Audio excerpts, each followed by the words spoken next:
घर के मंदिर में रेशमी लाल कपड़ा बिछाए। अब जिनके मंदिर में कपड़ा ना बिछा हुआ हो तो शुक्रवार के दिन रेशमी लाल नए कपड़े ला करके 2 कपड़े बिछा लेना, यानी 2 कपड़े तैयार करना।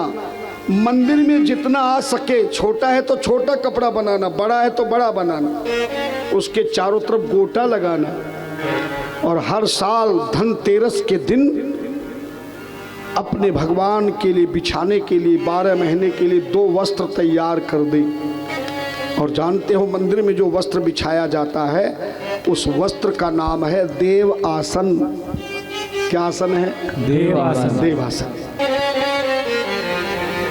साल भर एक बिछा दो, जब वो खराब हो जाए धोने के लिए निकालो तो पहले दूसरा वाला बिछा दो। अगर धोकर सुखाओगे एक ही कपड़ा होगा तो ठाकुर जी बिना वस्त्र के कभी भी पूजा स्वीकार नहीं करते। आसन के बिना कोई धर्म कर्म लाभप्रद नहीं होता है। और महाराष्ट्र के लोगों के लिए तो मैं बहुत दुनिया में कहता हूँ, विदेशों तक मैंने कहा, महाराष्ट्र के जितने लोग हैं वो अपना आसन जरूर लेकर बैठते हैं। और जानते हो इस आसन में कितनी ताकत है। ये आसन बड़े बड़े राजा महाराजाओं का सिंहासन घुमा देता है। इस आसन में ये शक्ति। धन देना।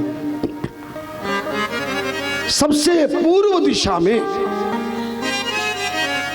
अपने इष्ट देव की मूर्ति रखें।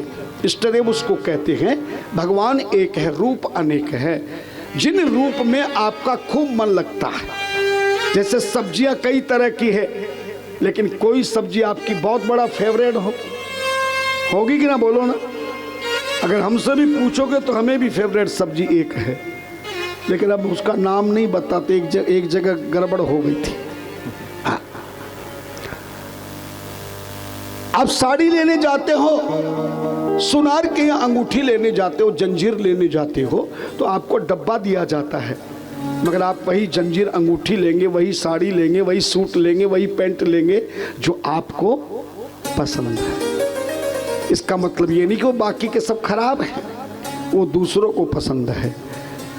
जो देवताओं के एक रूप में जो हमें पसंद आ गया, बस वो इष्ट देव कहलाता है।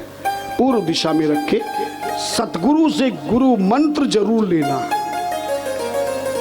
और जिस सतगुरु को मंत्र लेकर शिष्य बने उनकी अपने इष्ट देव की बराबर में पूर्व दिशा में ही तस्वीर रखनी चाहिए। 4 इंच से छोटी और 9 इंच से बड़ी कोई तस्वीर मूर्ति घर की पूजा के मंदिर में नहीं रखना चाहिए। जिन लोगों ने बड़ी बड़ी मूर्तियां रख रखी है, तस्वीर रख रखी है, या एक जैसी कई तस्वीर रखी है, इसीलिए आपकी पूजा का फल प्राप्त नहीं होगा। शास्त्र कहता है 4 अंगुल का सबसे छोटा और 9 इंच का सबसे बढ़िया। आचार्य जी बताया करते हैं, धनतेरस के दिन अपने घर के दरवाजे के ऊपर नाप कर, स्केल से नाप करके 9 इंच का एक सातिया स्वास्तिक बना लेना। बना सकते हो ना? स्वास्तिक तो जानते हैं ना, सातिया।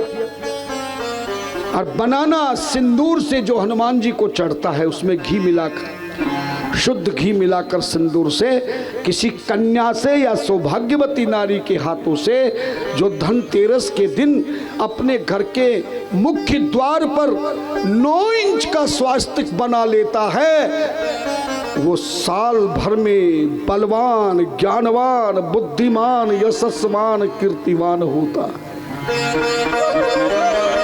धन देना।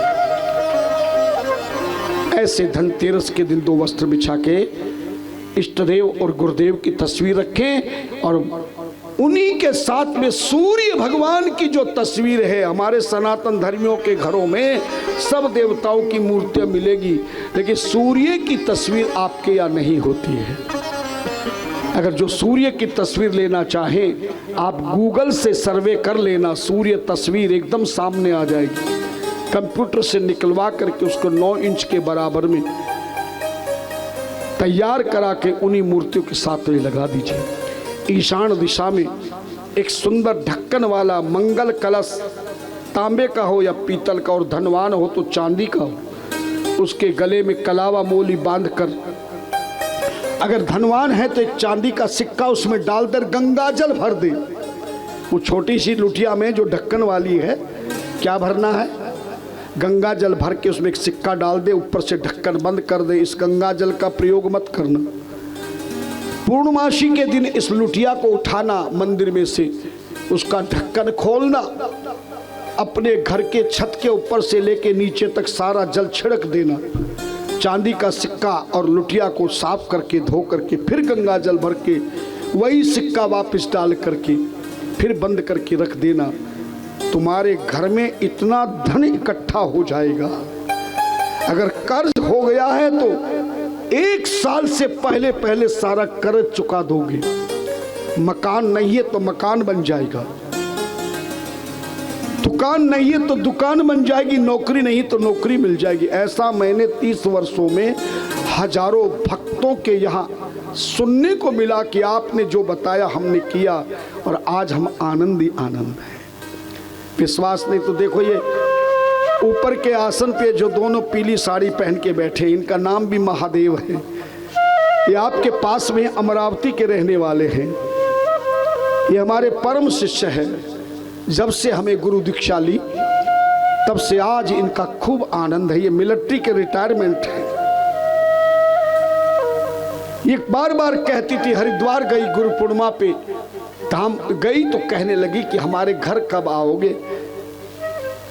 इसकी इच्छा पूरी हो गई। पिछले साल वर्धा में कथा थी। गाड़ी भी हमारी, ड्राइवर भी हमारा, तेल भी हमारा, लेकिन मेल हम दोनों का हो गया। 1 रुपया खर्च नहीं हुआ।